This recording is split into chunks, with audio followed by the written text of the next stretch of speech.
ഈ ജൂൺ മാസത്തിൽ നല്ല മഴയൊക്കെയും പെയ്ത് അറ്റ്മോസ്ഫിയറൊക്കെ തണുത്തിരിക്കുന്ന സമയത്ത് നമ്മുടെ ഫെലനോപ്സിസ് ഓർക്കിഡ്സിൽ നിറയെ പൂക്കളുണ്ടാവുകയും നമുക്ക് പെട്ടെന്ന് തന്നെ ഈ ചെടീനെ പിടിപ്പിച്ചെടുക്കാനും പറ്റും. പുതിയ റൂട്ട്സൊക്കെ പെട്ടെന്ന് വരും. അപ്പോൾ അതിന് വേണ്ടിയിട്ട് ആദ്യമേ തന്നെ നമ്മൾ മേടിക്കുന്ന സമയത്ത് ഈ ചെടി മോസിലായിരിക്കും വരുന്നത്. അപ്പോൾ ഇതിനെ കംപ്ലീറ്റ് ആയിട്ട് നമ്മൾ റിമൂവ് ചെയ്യണം.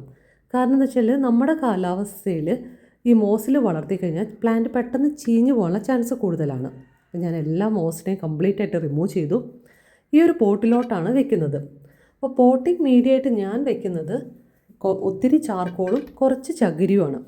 കാരണം ചാർക്കോളിൽ മാത്രം നടണ സമയത്ത് ഇതിൻ്റെ ഗ്രോത്ത് ഭയങ്കര കുറവായിട്ടാണ് എനിക്ക് തോന്നിയിട്ടുള്ളത്. കാരണം ഫെലനോപ്സിസ് ഓർക്കിഡ്സ് എപ്പോഴും ഈർപ്പം ഇഷ്ടപ്പെടുന്ന ഒരു ഓർക്കിഡ്സാണ്. അപ്പോൾ നമ്മൾ രണ്ടും മിക്സ് ചെയ്ത് നടുമ്പോഴാണ് നല്ല ഗ്രോത്ത് ഫീൽ ചെയ്തിരിക്കുന്നത്. അതേപോലെ തന്നെ ഇത് ശ്രദ്ധിക്കേണ്ടത് എന്താണെന്ന് വെച്ച് കഴിഞ്ഞാൽ നട്ടതിന് ശേഷം നമ്മൾ മഴയത്ത് ഒരിക്കലും വെക്കരുത്. കാരണം കൂമ്പിൽ വെള്ളം നിന്ന് കഴിഞ്ഞ് കഴിഞ്ഞാൽ പെട്ടെന്ന് തന്നെ ഈ പ്ലാന്റ് ചീഞ്ഞു പോകാനുള്ള ചാൻസ് ഉണ്ട്.